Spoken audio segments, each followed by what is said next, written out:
J'ai le plaisir d'être avec vous aujourd'hui. Vous vous posez certainement la question pourquoi ce projet, qui est le seul présenté aujourd'hui par rapport à d'autres projets, ou peut-être vous vous dites encore un autre projet au Maroc, comme vous en avez déjà vu. Mais dans les 10 minutes qu'on aura pour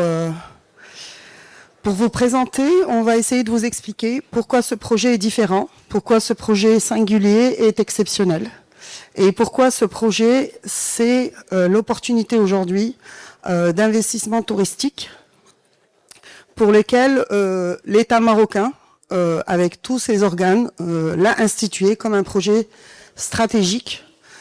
de développement durable, certes d'une nouvelle destination touristique à l'est du Maroc, comme une nouvelle porte d'entrée sur la Méditerranée, mais aussi un projet intégré de développement durable de toute une province et toute une région qui, dans l'axe touristique, sera le moteur de ce développement. Avant de vous en dire plus, Loubna Boutaleb, présidente directrice générale de Marchika Med, la société de développement, et aussi directrice générale de l'Agence pour l'aménagement et la valorisation du site de la lagune de Marchika. Je vous propose de regarder une courte vidéo et après je reprendrai la parole pour vous en dire un peu plus.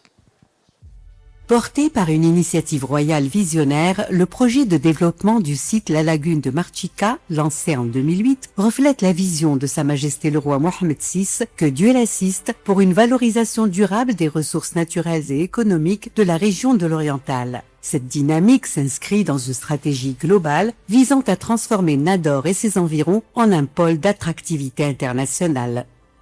Le projet situé au nord-est du royaume incarne une rencontre harmonieuse entre nature préservée, patrimoine culturel riche et ambition de développement touristique et socio-économique. À son cœur, la ville de Nador et la lagune de Marchika se distinguent comme des piliers stratégiques.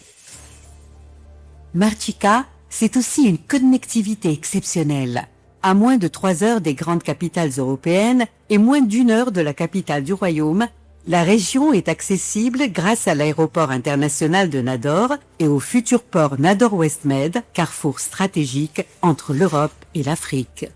Ces infrastructures, associées aux nouvelles autoroutes et à la gare maritime, positionnent Marchika comme un hub incontournable de la région pour le commerce, le tourisme et l'investissement. Depuis sa création, Marchika Med, bras opérationnel de l'Agence pour l'aménagement du site de la lagune de Marchika, a transformé cette lagune en un modèle de développement durable. Avec ses 19 000 hectares, dont 11 300 de surface aquatique, la lagune abrite des projets déjà réalisés, résidences modernes, hôtels de luxe, ports de plaisance et une académie internationale de golf. Aujourd'hui, Marchika Med ouvre de nouvelles perspectives d'investissement conçues pour répondre à vos ambitions et participer à une transformation durable et visionnaire.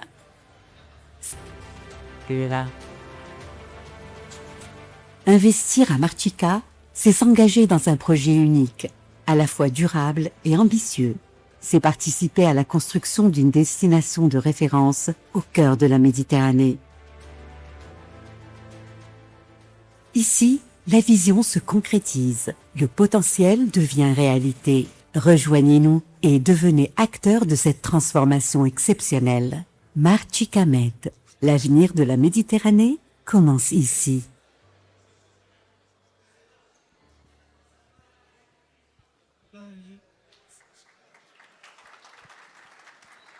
Alors, ce que vous avez vu, en fait, et comme indiqué dans le film, ce n'est pas juste un autre projet touristique. C'est vraiment une vision royale pour la région de l'Oriental et une nouvelle porte d'entrée qui sera créée sur la côte méditerranéenne au Maroc, au niveau de la province de Nador. C'est une initiative lancée par Sa Majesté l'Ainsro dans les années déjà 2000 et plus particulièrement le lancement officiel a été fait en 2008. A mis au cœur cette lagune de Marchika comme l'une des plus promoteuses sur le littoral méditerranéen marocain et l'engagement d'une vision pour transformer cette destination en une destination de référence à l'échelle de la Méditerranée. Pourquoi cet aspect stratégique et exceptionnel, qui n'est pas juste un détail marketing? Ce projet dispose de deux éléments phares. La lagune, qui est la deuxième plus grande lagune sur la Méditerranée après Venise. Elle fait 25 km de long. Elle est protégée par un cordon dunaire naturel, qui est une réserve naturelle et qui a été identifié comme un site Ramsar et un site protégé donc pour sa biodiversité et pour sa grande valeur écologique, et qui bénéficie bien sûr de plusieurs atouts, notamment cette double face, donc ces deux mers, qu'est la lagune, qui a à peu près un bassin géant, et la côte méditerranéenne. Le deuxième point stratégique exceptionnel, c'est le modèle institutionnel et de gouvernance de ce projet, avec un alignement de politique publique à tous les niveaux. Avec la création de l'agence pour l'aménagement et la valorisation du site de la lagune de Marchica, qui est un établissement public, qui intervient par force de loi, donc pour ceux que ça les intéresse, donc la 2510, a créé tout un nouveau découpage du territoire sur environ 19 000 hectares, qui aujourd'hui sont administrés par l'agence et pour lesquels elle intervient aux différents niveaux du processus de développement, à savoir depuis la partie dépollution, aménagement, infrastructure, jusqu'à la libération du foncier, et puis qui joue aussi le rôle d'autorité urbaine, en étant l'agence urbaine qui autorise les différents projets, et également développeur à travers sa filiale Marchica-Med,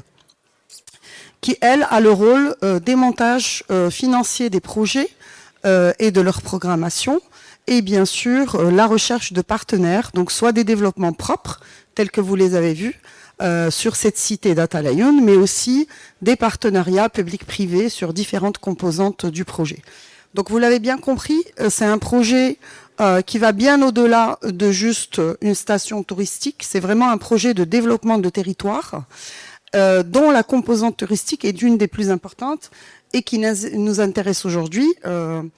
sur ce sommet d'investissement. Je pense qu'avec les interventions de Madame la Ministre et des différents partenaires ou la SMIT, qui sont des partenaires qui nous accompagnent dans ce projet stratégique,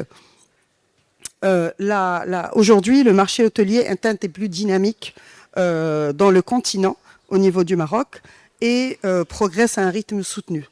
Et avec tout le développement qui est prévu au niveau de la province de Nador et de la région, et notamment avec l'annonce de l'ouverture très prochaine du projet de Nador West Med,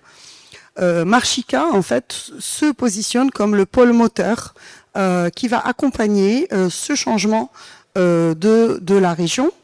en offrant en fait aux différents investisseurs des plateformes et des opportunités bien établies, bien étudiées, déjà mûres pour exploiter le potentiel et en fait accompagner les objectifs qui sont assignés à l'agence pour en faire vraiment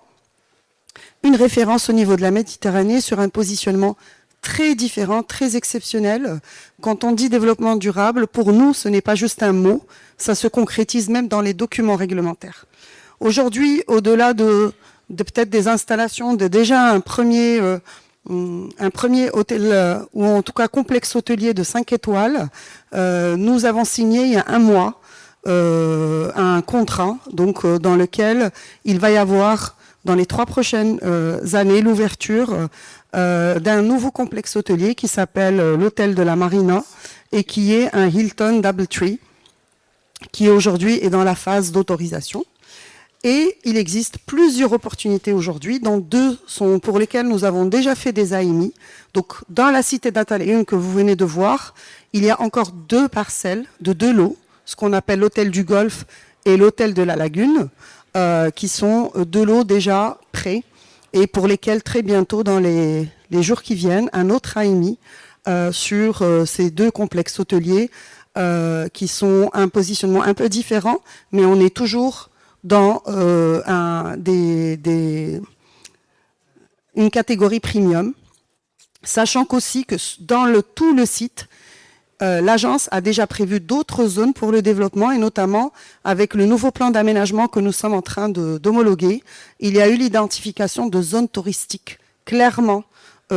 identifiées dans le plan d'aménagement aujourd'hui, avec des incitations très particulières à l'image de ce qui a été fait au niveau du Maroc, que ce soit dans la charte d'investissement, mais aussi dans les préconisations urbanistiques qui vont permettre justement d'attirer, nous l'espérons, enfin nous y croyons, le train est déjà en marche, le développement est déjà en marche, le potentiel est déjà confirmé. Donc aujourd'hui, au contraire, c'est une opportunité qui est offerte aux investisseurs que vous êtes pour embarquer sur ce projet, le faire connaître, et embarquer et connaître ce projet exceptionnel que nous appelons le joyau caché de la Méditerranée. Merci à tous. Merci infiniment. Merci beaucoup, Loubna, pour cette présentation.